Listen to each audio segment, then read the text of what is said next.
Olá a todos, sejam muito bem-vindos. Nossa última segunda-feira de aula, né, do componente de organização de empresas. E a gente está chegando na nossa reta final. A gente tem mais uma atividade para fazer, são 10 questões para responder. Questões de tudo que a gente viu até agora, bem tranquilo, bem barbadinha, que a gente vai conversar depois na sequência. E aí, lembrando que nós também vamos ter a nossa provinha. A gente vai comentar sobre ela e daí a gente vai também tirar as dúvidas. Professor, como é que a gente vai fazer prova no EAD? Sim, tem como, tá? Bem tranquilo. E na verdade vai ser uma atividade, tá? É uma atividade que vocês vão fazer dentro do AVA. É a mesma coisa que fosse um questionário do componente, né? Só que é um questionário feito pelo prof. É uma prova feita pelo prof. Nosso componente dentro do AVA, como vocês podem ver, se vocês entraram no final de semana, ele está desconfigurado de novo, pelo simples fato de que o professor está matriculado como estudante. Né? E aí eu não consegui fazer nada, por conta de que o estudante ele não consegue ter acesso às edições. Então, eu sou um novo colega de vocês, tudo bem?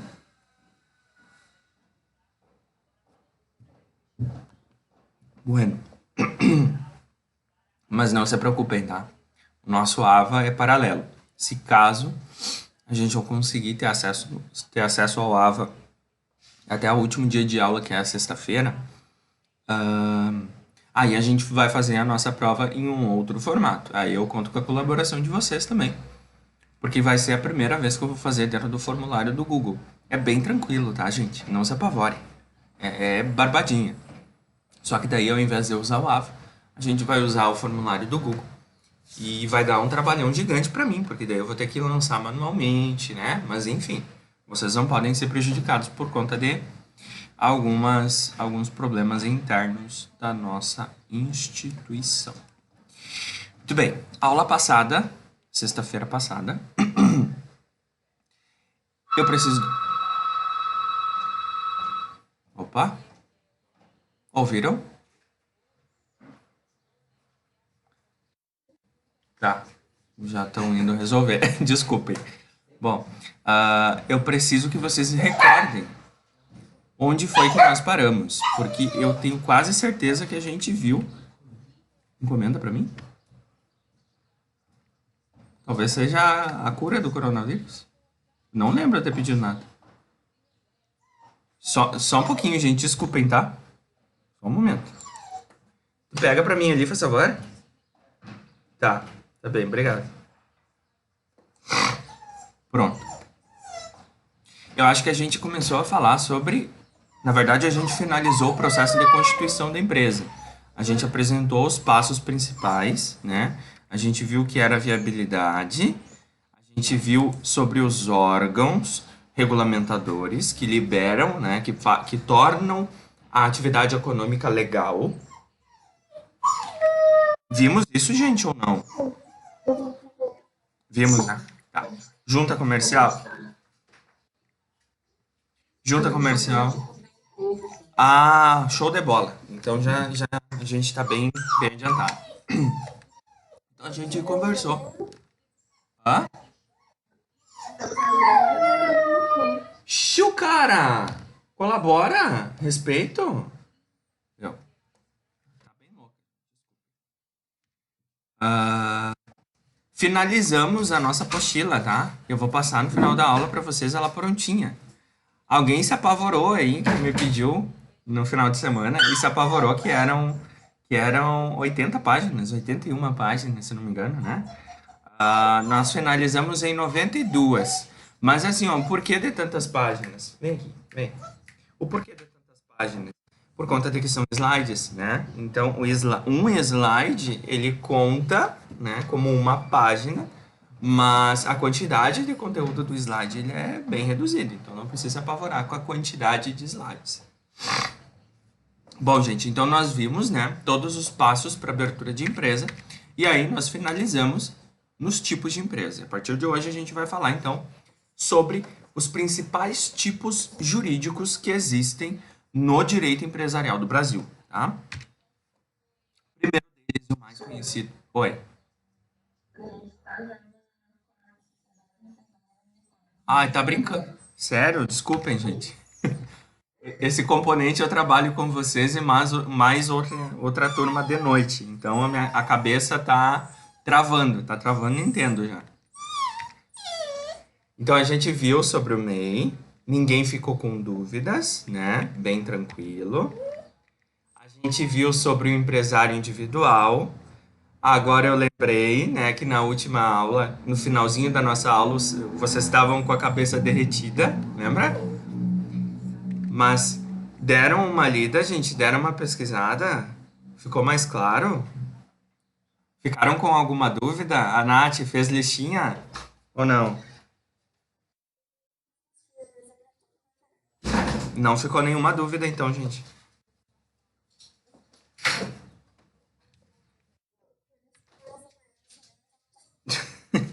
Tá bom. Vamos lá. Então a gente parou aqui na Sociedade Empresária Limitada.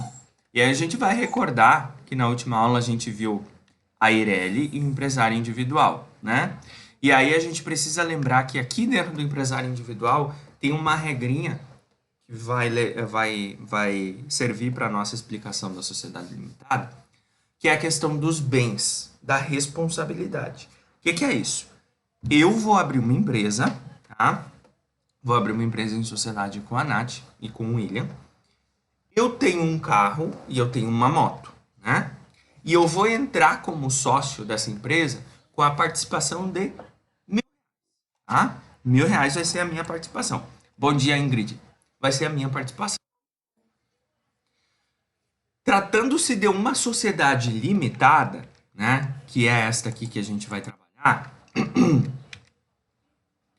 Os meus bens, gente, os meus bens pessoais, eles ficam resguardados, eles estão seguros e eu não vou responder, tá? Minha participação da minha empresa, dessa empresa minha, da Nath e do William, eu só vou responder juridicamente a dívidas, fornecedores, de acordo com a minha participação no capital social. Ou seja, aquele R$ 1.000 que eu iniciei, né, junto com vocês, para a gente poder iniciar essa empresa. O meu carro e a minha moto, eles estão resguardados juridicamente. Então, por exemplo, a partir do momento que a gente constituiu essa sociedade, se porventura, né, ali os monstrinhos, ó, a gente adquirir muitas dívidas, fornecedores, né, débitos, pendências, né, enfim, tudo isso, e chegar a tal ponto de nós termos que fechar nossa empresa, o que vai acontecer? Nós vamos responder apenas de acordo com a nossa participação no capital social. O que é nosso, né? Então essas dívidas elas vão ser cobradas diretamente da personalidade jurídica da empresa. Esgotou-se o patrimônio da empresa, tá? A empresa não tem mais dinheiro, não tem mais nenhum patrimônio, porque daqui a pouco a empresa poderia ter um carro, uma casa, né? Um ponto comercial, enfim. Esgotou-se o patrimônio da empresa, acabou, né? Os fornecedores vão sentar na graxa. Eles não vão poder vir cobrar diretamente do CPF meu, da Nath e do William, tá? Por quê? Porque nós temos a segurança jurídica de que nós respondemos apenas de forma limitada aos às nossas cotas de participação na sociedade. Diferentemente, gente, do empresário individual. O empresário individual é uma anarquia. Uma anarquia no seguinte de que, se caso o empresário individual, que é uma pessoa só, adquirir dívidas, né, pendências, enfim, e essa empresa vier à falência, vier fechar, o que vai acontecer? Esses fornecedores aqui, eles vão cobrar da empresa, né, em primeiro momento, da personalidade jurídica. Esgotou-se o patrimônio da empresa e ainda resta dívida, o que eles vão fazer? Eles podem cobrar diretamente do empresário. Porque o empresário ele não tem a segurança jurídica de separar o que é os bens dele dos bens da empresa. Já na sociedade, ele tem essa segurança. O que é dele, o que é da empresa é da empresa. Tá? E a gente viu também que na Eireli é possível ter essa segurança. Né? O empresário ele consegue ter essa segurança de o que é meu, o que é da empresa é da empresa. Mas qual é a regrinha para ele poder constituir a Eireli? Quem lembra?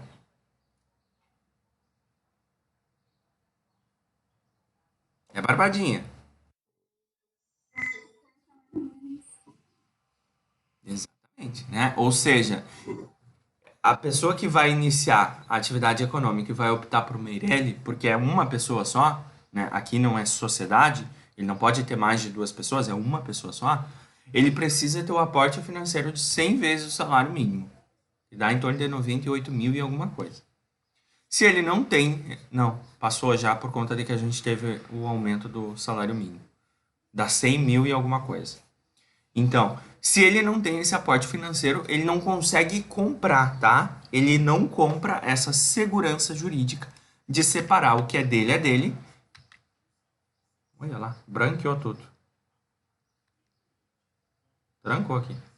Ele, ele não consegue comprar a segurança jurídica de que o que é meu e o que é da empresa é da empresa. E aí ele se torna um empresário individual, né? Se ele opta por iniciar sozinho, ele vai iniciar como empresário individual ou como MEI. Até aqui, tá? Então, gente, a sociedade limitada, ela parte do princípio, tá? Parte do princípio que é composta por duas ou mais pessoas. Pode duas, pode três, pode quatro, pode cinco, pode 10, pode 15, pode 20, enfim, tá? Não tem limite de participações máximas. Obviamente, né, que o capital social ele vai ser 100%, e aí é uma regrinha D3 medonha, né? 100% capital social, dividido, né, esse 100% para a participação de cada um dos sócios. Aí, por exemplo, eu entrei na nossa sociedade, minha, da Nath e do Will, com um aporte financeiro maior, né? Então, eu entrei lá com... A gente estipulou que o capital social da nossa empresa é 50 mil reais, né? E eu entrei com 30 mil. 30 mil, a Nath com 10 e o Will com 10. O que acontece? Essa minha participação, ela vai ser maior, né? Então, eu vou ter um percentual lá maior dentro da empresa. Isso significa o quê, gente? Que eu vou responder, eu e Jackson, sócio da Nath e do Will, vou responder perante as minhas dívidas e as minhas obrigações de acordo com a minha participação no capital social. Então, eu respondo por 30%, né? Não, 30 não.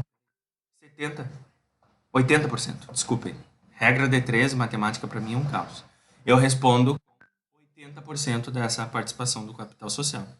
Já o Will e a Nath terão 10% cada um, ou seja, eles vão responder apenas por 10% dessas obrigações, e eu vou sentar na graxa, né? Eu, como tenho participação maior, eu vou responder maior. E o que significa o fato de eles serem sócios e responderem solidariamente? Talvez vocês encontrem esse terminho por aí, tá? Responder solidariamente significa de que nós assumimos o compromisso. Essa sociedade é nossa, né? A gente não vai terceirizar a culpa para a Ingrid ou para qualquer outra pessoa. A sociedade é nossa. Então nós respondemos solidariamente, ou seja, a gente está no mesmo barco. Porém, cada um de nós vai ter a sua responsabilidade perante sua participação no capital social. Que aí é a nossa participação de cotas, né? Chamam. Tranquilo, gente?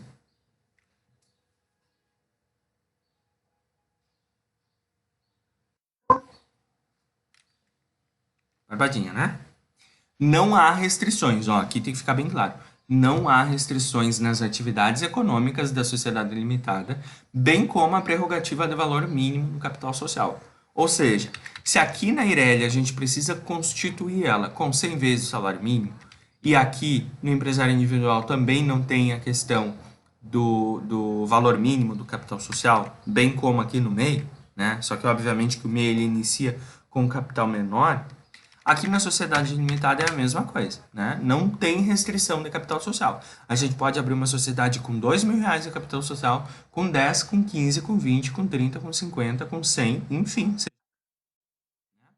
Bem como as atividades. A gente pode vender o que for, a gente pode prestar o serviço que bem entender, porque não há essa restrição, Não há essa restrição do capital social e nem das atividades econômicas para que a gente possa exercê-las. Certo?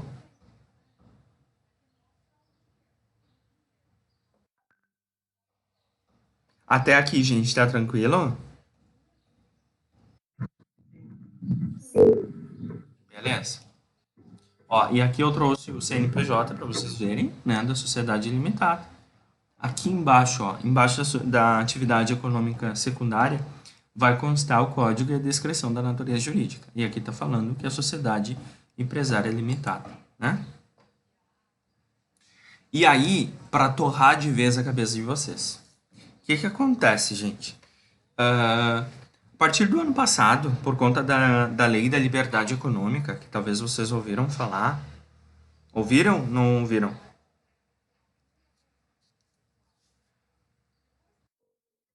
Ouviram? Então, não? O que é a lei da liberdade econômica, gente? Essa lei número 13.874. Ah, ela simplifica, tá? Vamos usar esse termo. Ela simplifica e flexibiliza algumas questões do nosso direito empresarial e do nosso direito civil para a constituição de empresas e também para a questão da legalização da empresa, né? Justamente para fazer com que a economia consiga se fortalecer. E aí o que acontece? Se até antes do ano passado, para a gente constituir uma sociedade empresária limitada, eram necessários duas ou mais pessoas, ou seja, eu não posso constituir uma sociedade limitada de uma pessoa, né? Não posso. Se eu sou sozinho, eu vou optar entre uma Eireli, um empresário individual ou um MEI. Só que daí o que acontece? A gente ia analisar essas opções e eu, por exemplo, não poderia me enquadrar no MEI, né? Empresário individual não ficaria tão bom por conta de que eu quero ter a segurança jurídica, eu não quero que os meus bens se confundam com os bens da empresa, mas ao mesmo tempo eu não tenho um aporte financeiro de 100 mil reais para poder iniciar essa atividade econômica. E aí, uma das coisas boas que o governo fez, e olha que dá para contar, né, foi, né, a homologação dessa lei da liberdade econômica pelo simples fato de que ela flexibilizou, né, realmente algumas coisas, e uma delas foi a criação da nova natureza jurídica. Então, olha aí, ó, vai torrar a cabeça. Por quê? Porque se antes nós tínhamos apenas a sociedade empresária limitada, agora nós temos a sociedade empresária limitada unipessoal. O que isso significa? Que eu, Jackson, posso constituir uma sociedade de um homem só, né? De apenas uma pessoa. Professor, mas como assim? Sociedade não é isso. Então, até 2019 a gente conhecia como sociedade a união, né, de duas ou mais pessoas, que era a regrinha, né, da constituição desta nossa sociedade empresária limitada. A sociedade limitada unipessoal vai ser exatamente a mesma coisa que a sociedade limitada, tá? Exatamente a mesma coisa. Aquela que é composta por duas ou mais pessoas, que eu dei o exemplo meu, da Nath e do Will, né? Só que a única diferença é que ela pode ser constituída por apenas uma pessoa. Ou seja, eu quero iniciar atividade econômica, eu não me enquadro como MEI, por conta daqueles requisitos que a gente viu.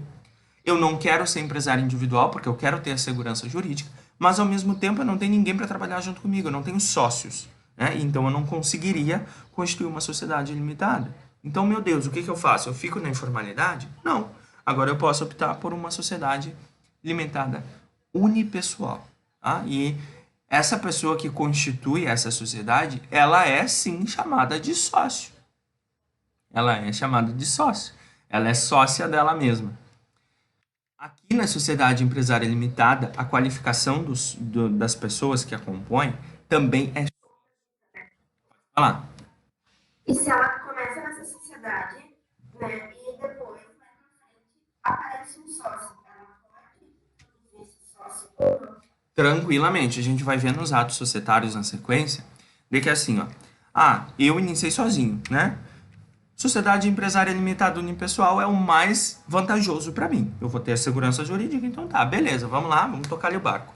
Lá pelas tantas, eu chamo alguém, né? Eu chamo a Ingrid para trabalhar comigo. Ingrid, quer vir para minha sociedade? Eu preciso de mais alguém para trabalhar, para a gente poder pensar junto o negócio, enfim. Aí ela entra como minha sócia, com um capital social, uma participação ali, ela vai comprar uma parte da minha empresa, né? E aí o que eu faço? Eu transformo a minha empresa. Ela passa de sociedade empresária limitada unipessoal automaticamente para uma sociedade empresária limitada. Ah, professor, mas daqui a pouco, por exemplo, é uma sociedade empresária limitada, né? É eu, a Nath e o Will. E daqui a pouco não dá certo a nossa sociedade. Né? E daí a Nath e o Will resolvem sair. O que eu faço? Eu choro? Não.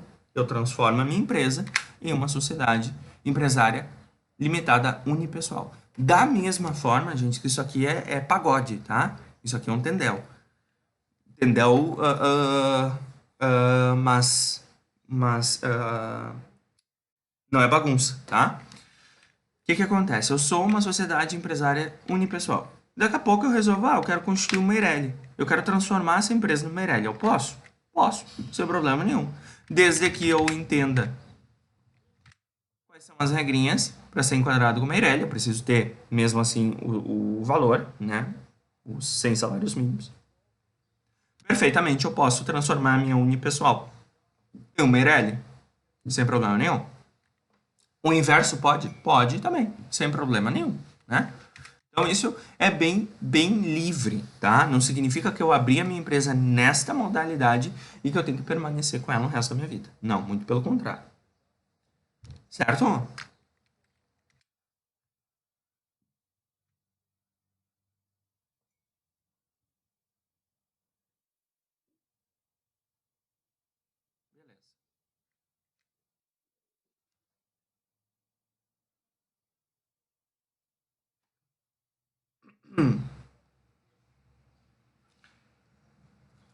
Essa aqui é um tipo de empresa ao qual não é tão comum, tá? Não é tão comum a gente trabalhar, principalmente aqui em Santa Maria, né? É difícil. A gente está fazendo a constituição de uma sociedade anônima, mas eu digo para vocês que de todo esse tempo do escritório é a primeira sociedade anônima que nós vamos constituir. Ela é um pouquinho diferente, ela é um pouquinho chatinha, ela tem umas regrinhas diferentes, né? E talvez seja por isso que ela não é uma das melhores escolhas. A sociedade anônima ela é mais voltada para aquelas empresas que tendem, né, que tem uma perspectiva de ter um porte muito grande, né, de, enfim, criar uma rede empresarial muito grande, muito sólida. E aí ela pode escolher entre dois cenários, né? Ela pode ser uma sociedade anônima aberta ou uma sociedade anônima fechada. O que isso significa, gente? A sociedade anônima aberta, ela é composta, né, por um presidente, por um vice-presidente, né, e a sua participação, né, as suas cotas, elas são comercializadas no mercado de ações. E aí, bolsa de valores, né, que a gente vê, as ações da Petrobras, ações da Eletrobras, né, dessas empresas maiores, Banco Bradesco, Banco Itaú, né, aí a gente comercializa essas ações, essas participações, que são pequenas participações, tá? A gente tem o direito de comprar, nós, pessoas físicas, nós compramos essas ações e a partir desse momento nós nos tornamos acionistas dessa empresa. Diferentemente de sócio. Não quer dizer que eu comprei uma ação da Petrobras por 17 pila, agora eu sou sócio da... Não, né? A gente tem uma participação através de uma pequena parcela, né? Um irrisório pedaço da Petrobras. Diferentemente das SAs fechadas. As SAs fechadas, que é esse exemplo que a gente está constituindo na supervisão, ela é um modelo de empresa semelhante a uma sociedade limitada, né? Que é composto por um grupo de pessoas. Cada um desses grupos vai responder solidariamente, né? Todos eles estão abrindo a empresa, então a empresa é deles.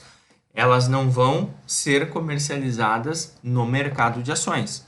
A participação é deles, é só deles. Eles são os acionistas da empresa e eles não admitem que ninguém entre como sócio acionista, exceto que a empresa realize todo um processo de inclusão da acionista. E pode. tá? Só que a principal diferença é que essa daqui, geralmente, ela é uma empresa privada e aquelas sociedades abertas, elas tendem a ser empresas públicas. Não necessariamente que toda SA aberta é uma sociedade pública, é uma empresa pública, tá? Mas geralmente acontece das SAs abertas serem empresas públicas. Mas aqui a gente nem entra muito no mérito, tá? É só a nível de conhecimento realmente. Tranquilo? Dúvidas?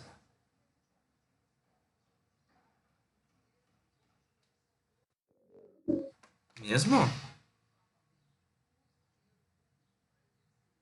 Tudo bem. Sociedade cooperativa, né? O que é uma cooperativa? Gente que coopera cresce, né? Já devem ter ouvido falar isso. A cooperativa ela é uma organização constituída por um grupo também de pessoas, né, que tem o mesmo objetivo. Essas pessoas elas são denominadas de acordo com a sua responsabilidade. Então, assim como a sociedade anônima, a cooperativa ela vai ter toda uma hierarquia, né? A gente vai ter o diretor, vai ter o vice-presidente, vai ter o presidente, vai ter o conselho de administração, vai ter o conselho fiscal, a gente vai ter os conselheiros, que sem esses conselheiros tomarem a decisão em conjunto, essa empresa não consegue, né, tomar a decisão. Então, se na sociedade limitada a gente tem apenas os sócios participando, né, e tomando a decisão, na cooperativa tem todo um tendel. Ah, a gente vai abrir processo de compra de alguma coisa, né? Aí tem que abrir edital de convocação da assembleia, comunicar todos os participantes da cooperativa, dizendo que ela tá para tomar aquela decisão. Provavelmente vocês já devem ter aberto o jornal Diário de Santa Maria, a Razão, que nem existe mais. E lá na parte dos classificados tem os editais, né? E aí a gente viu umas coisas que não tem nada a ver. Aqueles editais são editais públicos, que é uma obrigatoriedade da cooperativa informar, né, dar notoriedade a toda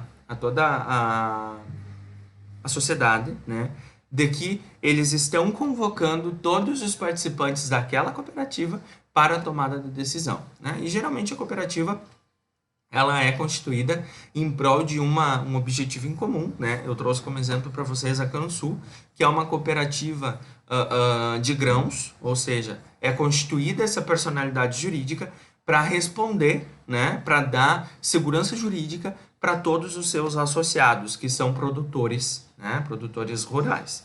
Da mesma forma que a cooperativa ela dispõe de silos. O que é silo? É aquele tareco para botar grão, né? Para armazenar grão, para que esses associados eles também possam ter, né, o local apropriado para condicionar esses grãos. Esse é o exemplo da Cansul, né? Mas a gente tem outros exemplos, a gente tem o próprio Sicredi, a gente tem outras cooperativas e nem sempre a cooperativa ela vai ser objetivada pela retenção de lucros, tá? Então a gente pode ter cooperativas que não visam o lucro, né? Mas a maioria delas são cooperativas em prol de um objetivo ao qual vai ser originado o lucro. E ela é composta, né, por várias e várias pessoas com uma classificação hierárquica. O processo de constituição dela, de todas essas aqui, tá, gente? Todas, menos o MEI, vai seguir aqueles trâmites que a gente apresentou, né? Junta comercial, prefeitura, Receita Federal, parará. Se na sociedade limitada unipessoal, a gente tem um contrato, né? E na Eireli, a gente tem um contrato social, aqui dentro da cooperativa, a gente tem a ata de constituição, né? O que é a ata de constituição? É o documento que dá origem à criação da personalidade jurídica. Esse aqui é o CNPJ dessa empresa que eu trouxe para vocês. E aqui embaixo tem a descrição e o código da natureza jurídica, né? 214.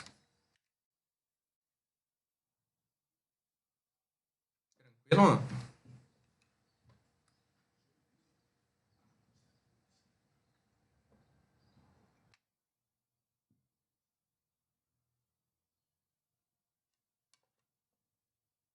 Farpadinha, né, gente?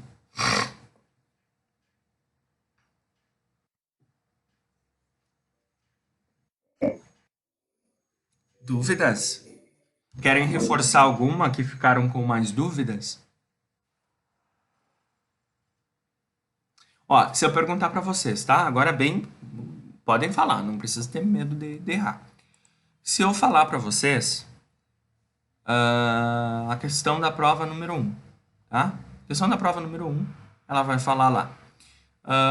Das afirmativas abaixo, assinale a incorreta sobre empresário individual. E aí uma das alternativas vai dizer que o empresário individual, ele tem a responsabilidade limitada, ou seja, ele responde apenas pela sua participação no capital social da empresa. Tá certo ou tá errado? Tá errado, né? Tá errado. O empresário individual, ele responde por tudo. Ele não tem a diferença, ele não tem a segurança jurídica. Tá. E aí a questão número 5. A questão número 5 vai falar que o MEI ele pode ser constituído por membros ou servidores públicos federais. Tá correto ou tá incorreto? Que MEIs podem ser constituídos por servidores públicos federais. Boa! Municipal e estadual, vírgula, verificando a legislação local, né? Então, exatamente, federal não pode. E aí a questão número 7. A questão número 7 vai falar que é considerado, né, a principal diferença entre sociedade empresária limitada e cooperativa. Tá? E daí, de todas as alternativas, vai dizer que sociedade empresária limitada é constituída através de um contrato social ao qual será disposto todas as regulamentações da sociedade, vírgula, enquanto cooperativa é constituída através de um requerimento de empresário. Essa alternativa está correta ou está incorreta?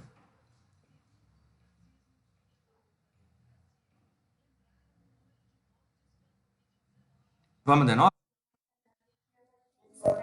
Ó, vamos lá. As principais diferenças entre sociedade limitada e cooperativa, tá?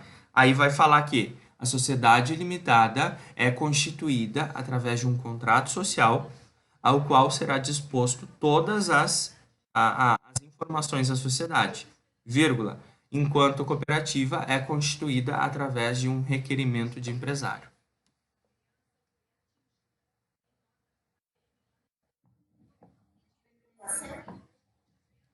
Ó, por que tá certo? Pode falar.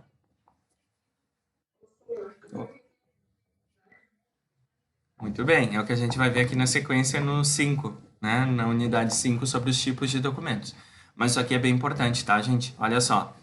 Da sociedade limitada está correto, né? A constituição da sociedade limitada se dá através da elaboração do contrato social. E aí, obviamente, depois do registro, de todo o processo que a gente acabou de ver, né?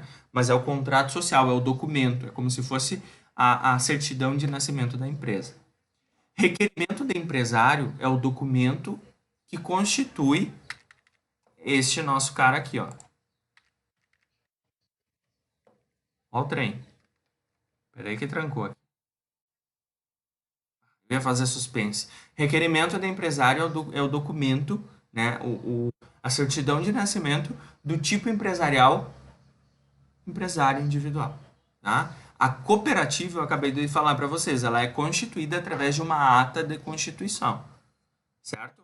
Então, se o MEI, e aí vocês lembram que eu mostrei para vocês, se o MEI, que trancou tudo aqui, se o MEI ele tem um certificado de microempreendedor individual, lembra? Se a sociedade limitada tem um contrato social, o empresário individual vai ter o requerimento de empresário e a cooperativa vai ter a sua ata de constituição, tá? E são só alguns documentos básicos, tá, gente?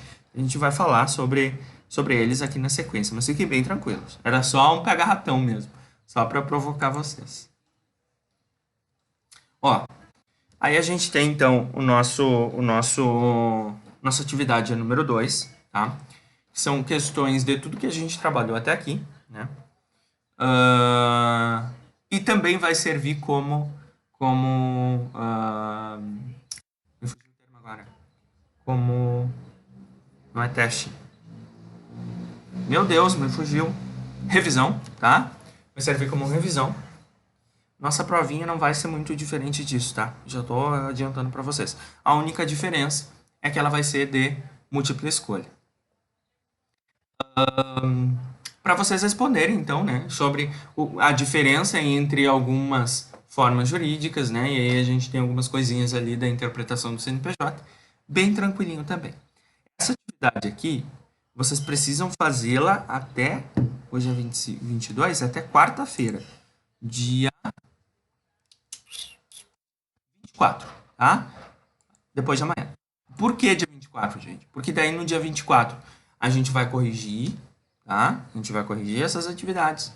A gente vai finalizar o nosso componente, que daí tem mais a unidade 6 e 7. A 5 a gente vai falar agora.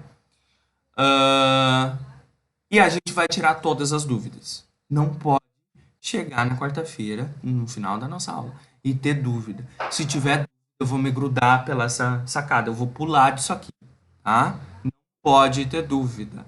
E aí, no dia 26, então, a gente vai ter a nossa provinha, tá? E aí, porventura, caso necessário, né? A gente tem a nossa... No dia 26 mesmo, tá? Vocês vão fazer a provinha.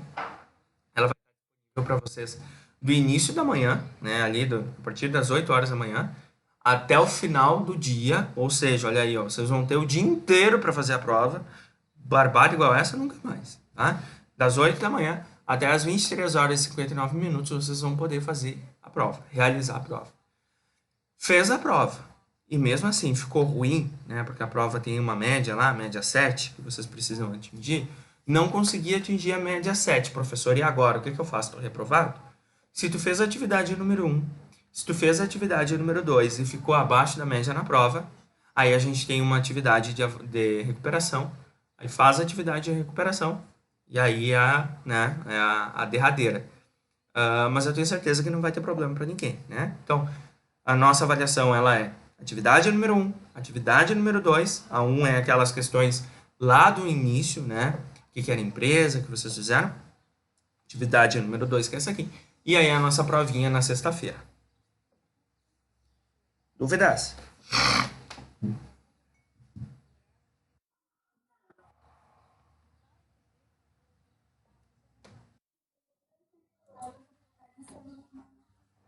Não entendi. Vou botar no grupo e provavelmente vocês vão ter que fazer igual a primeira, né? Mandar no privado. Tá? Porque lá dentro do AVA eu tô como estudante. E se caso não resolver até quarta-feira, então mandem direto no privado. Eu aviso vocês ali, tá? E eu vou colocar a atividade no grupo também. Beleza. Barbadinha, tá? Se tiverem alguma dificuldade, alguma questão, me chamem, me perguntem. Pode falar. Não entendi. Natália, na verdade, aqui, ó, nós tínhamos 8, 10 unidades, tá? Só que como o nosso tempo, ele tá... Deixa eu subir aqui, ó. Como o nosso tempo de componente, ele é reduzido, eu incluí as demais atividades, as demais unidades. Cadê? Deixa eu subir aqui, ó. Ó, eu incluí, tá? Eu tornei mais abrangente as unidades e aí, consequentemente, eu tirei as demais, tá? Porque daí no material que eu tinha passado para vocês, lá quando a gente falou ainda, a gente tinha algumas noções de documentos, né? Que daí ele já está aqui dentro de contrato social e demais documentos.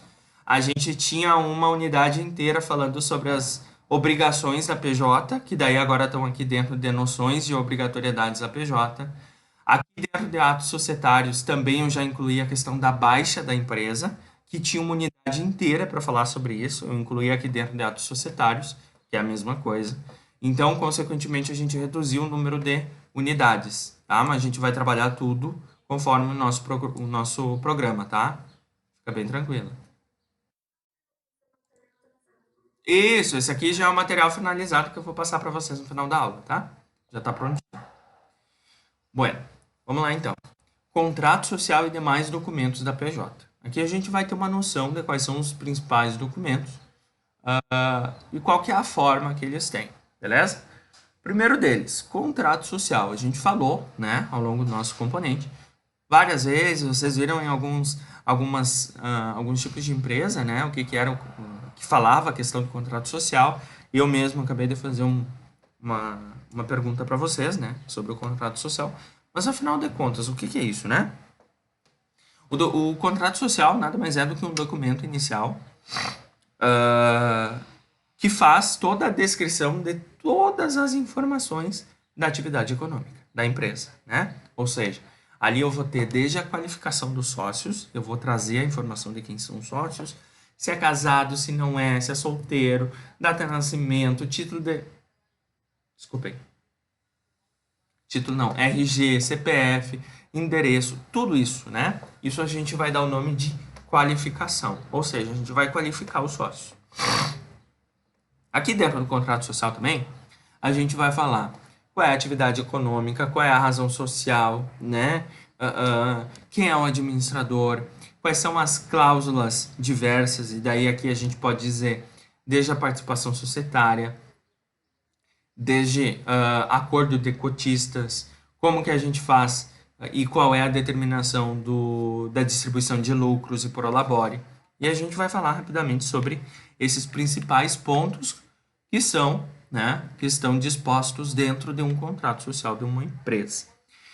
Contrato social é para a pessoa jurídica o mesmo que uma certidão de nascimento é para uma pessoa física. Olha aí, ó. O contrato social é um documento onde constam as regras e as condições sob as quais a empresa funcionará e onde estão estabelecidos os direitos e as obrigações para cada um dos proprietários que compõem a sociedade. Quais elementos, então, vão compor, né, esse documento? Primeiro, a qualificação dos sócios, eu tenho que falar, né? Então, a gente vai pegar o contrato social da empresa minha, da Nath e do Will, e vai ter lá a minha qualificação, a da Nath, a do William, nome completo, data de nascimento, RG, CPF, endereço completo com CEP, né? A atividade, né? Se é autônomo, qual é a atividade que a pessoa trabalha, né? Administrador, né? Professor, enfim, tu precisa falar qual é a atividade que esse sócio faz. Não, mas não dentro da empresa, tá? A atividade que ele, a dele mesmo, a atividade profissional dele, tá? Então ele pode ser engenheiro, agrônomo, seja lá o que for, mas aqui na qualificação eu vou qualificá-lo, então eu vou ter todas essas informações. 2. Especificar a atividade e ou serviços. Aqui então, no contrato social, eu vou falar todas as atividades que essa empresa vai exercer, né? Seja comércio, seja serviço, seja indústria, seja lá o que for, tá? Mas é aqui dentro do contrato social que eu vou especificar todas as atividades. Terceiro, especificar o tipo jurídico e o endereço, ou seja, eu vou determinar se essa empresa ela vai ser uma sociedade limitada unipessoal, né? E se for unipessoal, aqui na qualificação eu vou ter a qualificação apenas de uma pessoa, se ela vai ser uma EIRELI, se vai ser empresário individual, né? Enfim, seja lá o que for. Desculpem, empresário individual não, porque empresário individual é requerimento empresário, tá?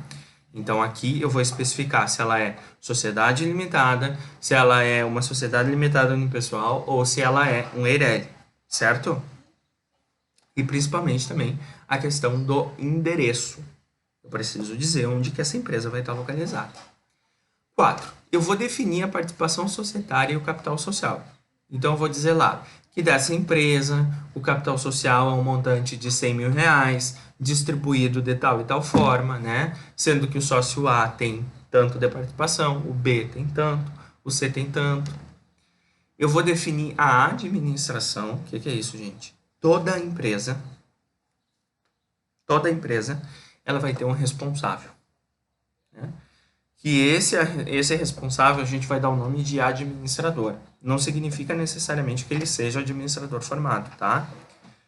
O que se entende por administrador, gente? É o responsável legal pelo CNPJ. Então, a Receita Federal vai obrigar que todas as empresas tenham um sócio administrador. Sem esse sócio administrador, a gente não consegue homologar a abertura da empresa. O que isso significa? Tá? Significa que quando precisar abrir uma conta no banco, por exemplo, quem vai assinar pela sociedade é o fulano, né? Então, dessa nossa sociedade, minha, da Nath e do Will, quem vai ser o administrador vai ser a Nath. E aí é a Nath que vai assinar pela empresa. Isso não quer dizer que a empresa é dela, tá? Isso só vai dizer que a responsável legal pelo CNPJ é a Nath, tá? Mas nós também respondemos de forma solidária. O que acontece, gente? Aqui, ó, pulando para 7, tá? Em regras gerais, também tem a possibilidade de dizer, para assinatura da empresa, somente será possível mediante a assinatura de todos os sócios. Mas isso é uma putice. Desculpem, isso é uma bobice, tá? Por quê? Porque isso daqui quer dizer que a Nath não vai conseguir abrir uma conta no banco se ela ir lá sozinha e assinar. É preciso que todos os sócios vão também e assinem em conjunto, tá? Mas isso é bem difícil que aconteça. É só quando os sócios não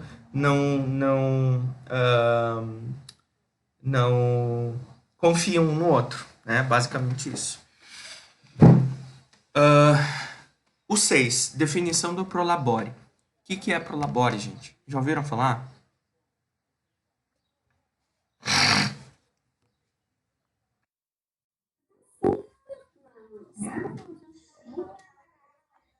Sim, porém não, talvez. Bom, todo mundo, né, independente de ser sócio ou não, ele precisa ter um salário, né? Como é que esse sócio vai viver?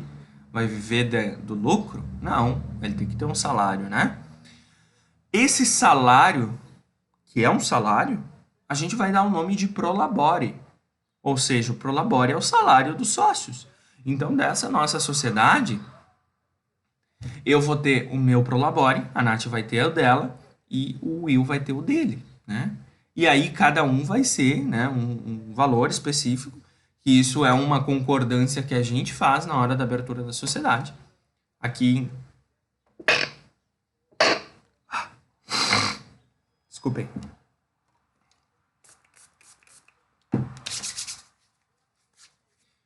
Aqui em definição de regras gerais, tá? E aí a gente vai dizer que o prolabore é o percentual da participação da sociedade. Então, se eu tenho mais participação, o meu prolabore vai ser maior. E aí eu pergunto para vocês, o sócio, ele também tem contra-cheque?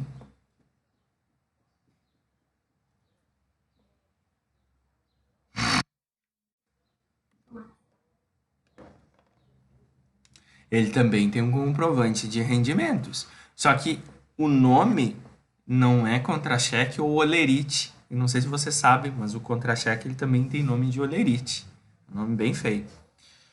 Mas esse comprovante de... Aqui é só a nível de conhecimento, tá? Esse comprovante de rendimentos dos sócios, né, o comprovante do salário, a gente vai dar o nome de decore.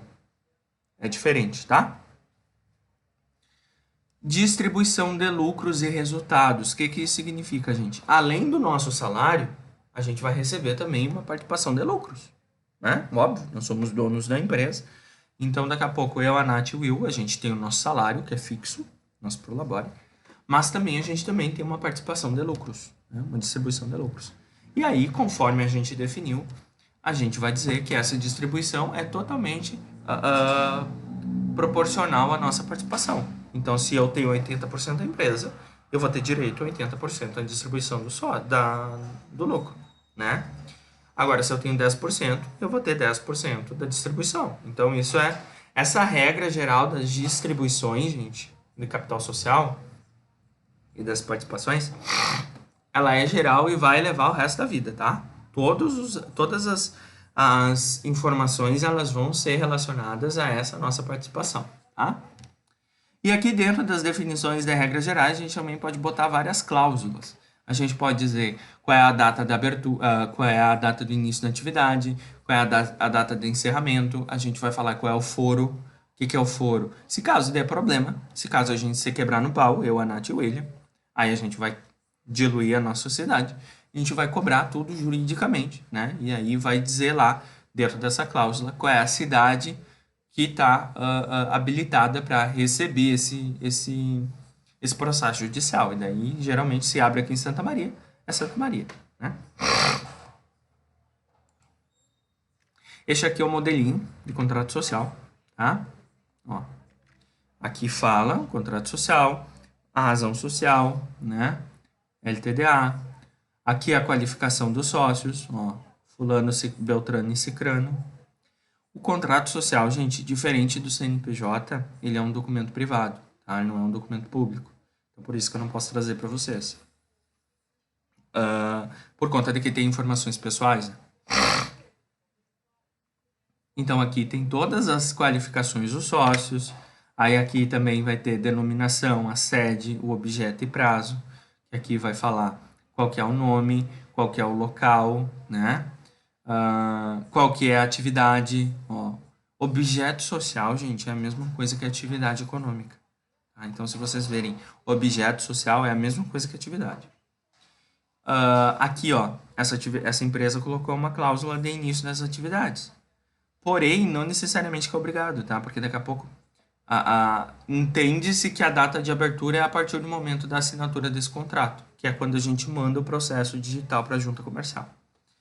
Aqui tem do capital social e cotas, né? Qual que é o valor do capital social, qual que é a participação de cada um dos sócios. Bem tranquilo. Tranquilo, gente?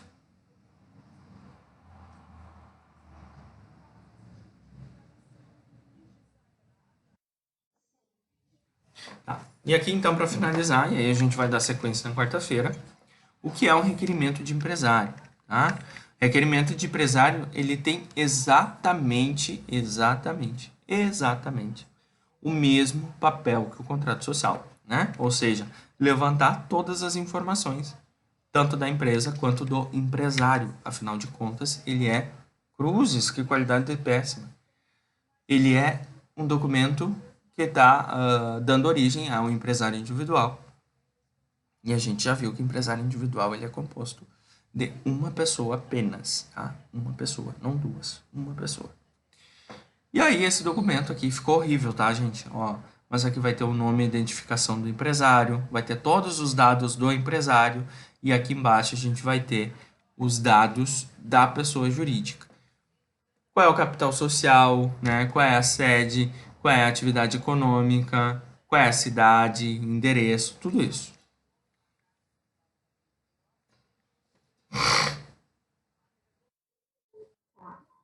Dúvidas? Nenhuma? Só uma? Só para não ficar triste. Qual é a cor do cavalo branco de Napoleão? Branco.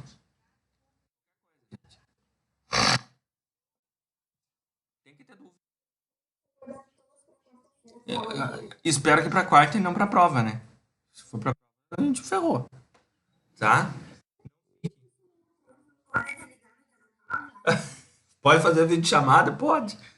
Como é que vai funcionar a prova? Tá? Olha só. Se caso o nosso AVA eu ainda continuar como estudante, a gente vai optar por fazer no formulário do Google. E aí, como é que funciona? Eu vou passar para vocês um link. Vocês vão entrar naquele link, a prova vai estar lá. Aí vão ser 10 questões bem tranquilas, barbadinha. Nada diferente do que a gente viu aqui.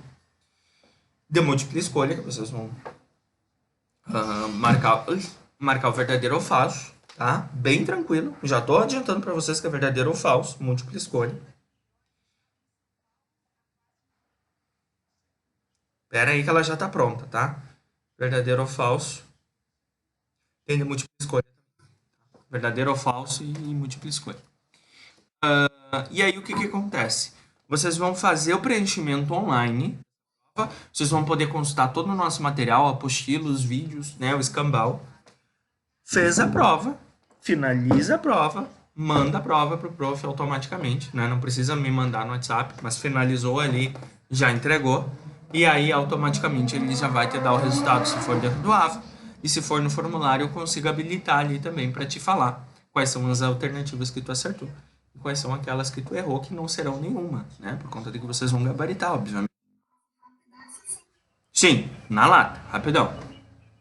Bem tranquilo. Média 7, tá, gente? Eu sei que, olha só, o nosso componente ele é baseado em pareceres, né? Em pareceres, apto, não apto. Só que as minhas atividades, a prova que eu sempre faço em todos os componentes, eu sempre coloco o peso de 7, por conta de que é a média, né? Geral, e é o peso que eu dou para a prova. Porque qualificar ela dizendo, a pessoa tá apta, tá, mas e aí? Né? Apto como?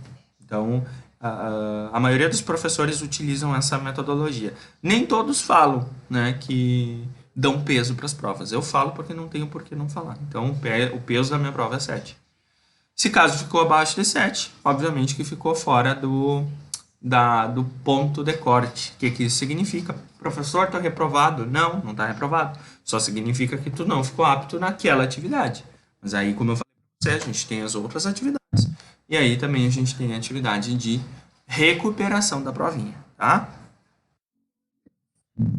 Barbada. Certo? Certo. Beleza, então. Quarta-feira espero vocês. Olha só, estamos finalizando. Olha aí, ó. Barbadinha. Tá? Vou passar o material completo ali pra vocês. E a atividade também. Show de bola. Até quarta. Tá, bom dia. Bom dia.